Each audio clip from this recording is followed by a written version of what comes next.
দর্শক দেখুন, কুকুরটির মালিক খুব অসুস্থ, তাই তাকে বলল তুমি যাও ফার্মেসিতে, আমার প্রেসক্রিপশন দিয়ে দিচ্ছি, কিছু ওষুধ নিয়ে আসো। সে টাকা সহ দিয়ে দিয়েছে। এবার কুকুরটি টাকা সহ বাস্কেট নিয়ে একটি ফার্মেসিতে যায়। ফার্মেসির লোক প্রেসক্রিপশন দেখে সঠিক ওষুধগুলো তাকে দেয় আর টাকাগুলো রেখে দেয়। এবার তার মালিকের ওষুধ খাওয়ার জন্য তো গরম পানি লাগবে। কুকুরটি মালিককে পানি গরম করে দেওয়ার জন্য একটি কেটলিতে পানি নেয়, তারপর নিজেই ডিজিটাল চুলাতে পানি গরম করতে দেয়। এদিকে মালিক যেমন প্রতিদিন গরুকে খাবার দিত, সেও গরুকে খাবার দিতে চলে যায়। এদিকে পানি গরম হয়ে গেলে মালিককে গিয়ে দিয়ে আসে। দর্শক, কি চমৎকার তাই না?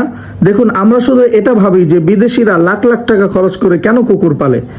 আজকের ভিডিওতে আমরা বুঝতে পারলাম যে ওরা যে এত টাকা দিয়ে এত যত্ন করে কুকুর পালে, তার পেছনে অবশ্যই রিজন আছে। সত্যি অসাধারণ। আপনাদের কার কার এমন কুকুর ভালো লাগে কমেন্ট করে জানাতে পারেন। সম্পূর্ণ ভিডিওটি দেখার জন্য আপনাকে আন্তরিক ধন্যবাদ।